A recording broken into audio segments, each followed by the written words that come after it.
We will send parachutes on the guns of the forces. Get ready. Airborne from skies of blue. Get in the door. Coming. Make the jumps and take your boats today. Let's go put on your boots. Your jumping boots, your parachute. So today on Have a Knife Day, we're here in the historic city of Natchez, Mississippi, home of the famously infamous sandbar fight with Jim Bowie. Now, what we're going to learn here is we're going to start with this case, and then we're going to go look at another one. But you're going to find out why having a good stout knife was necessary. Now, please introduce yourself and tell us about what's in the display. So my name is Hendrix. I'm from Mississippi, and my emphasis here on my table is Mississippi things. So we're going to start by talking about these pistols. There's 4 pistols in the case. 2 of them were made here in Natchez by Stephen Odell. The other 2 were sold here in Natchez by Stephen Odell. So the top one's fancy. It's got 5 shots. The bottom 3 have 1 apiece. That's why you need that knife. Once you fired that shot, well, you may have 2 pistols. If you've got a little money, you got 2. So you got 2 shots. How you really going to defend yourself? You're going to defend yourself with this knife over here. And so this is a really cool knife. The knives got into marketing. There were cool stories. The Brits, when they made these knives to ship them to America, put cool sayings on them. You can't read it on your camera, but that knife says it's a real Mississippian just like me. My family's been here for 6 generations. These weapons on this table, the rifles, the pistols, all lived in Mississippi their whole life, just like me. So we've got Odell and Newcomb pistols made here in Natchez, rifles made here in Natchez, Mississippi.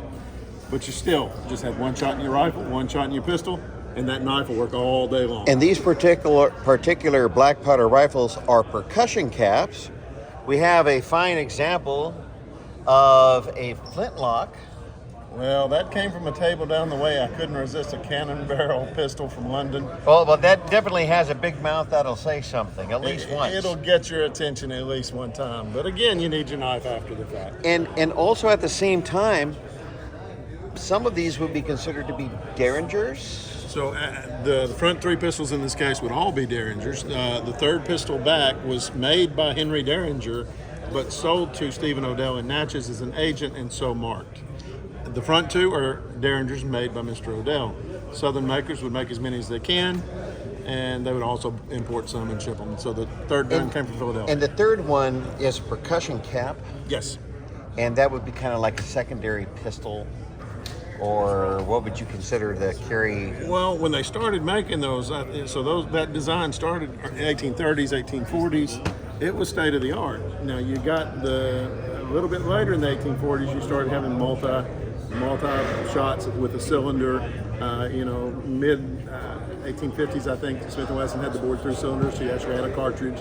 That patent lasted until 1873 when Colt came out with a single action, because you could really get to it at that point. So that is a percussion cap, so that is black powder. That is black powder, it is percussion. And actually the black powder pistols continued until 1898. At that point they switched to smokeless. Well, I mean, they served their function well. They conquered the world. They settled America. They protected, pioneers.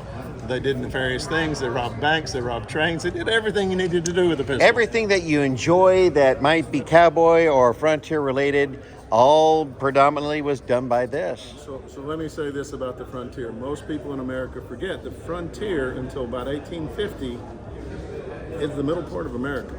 So in 1803, Mississippi was a territory. In 1817, Mississippi's a state. We're a state before several states to the east. We're 4 states after the colonies because we are the frontier.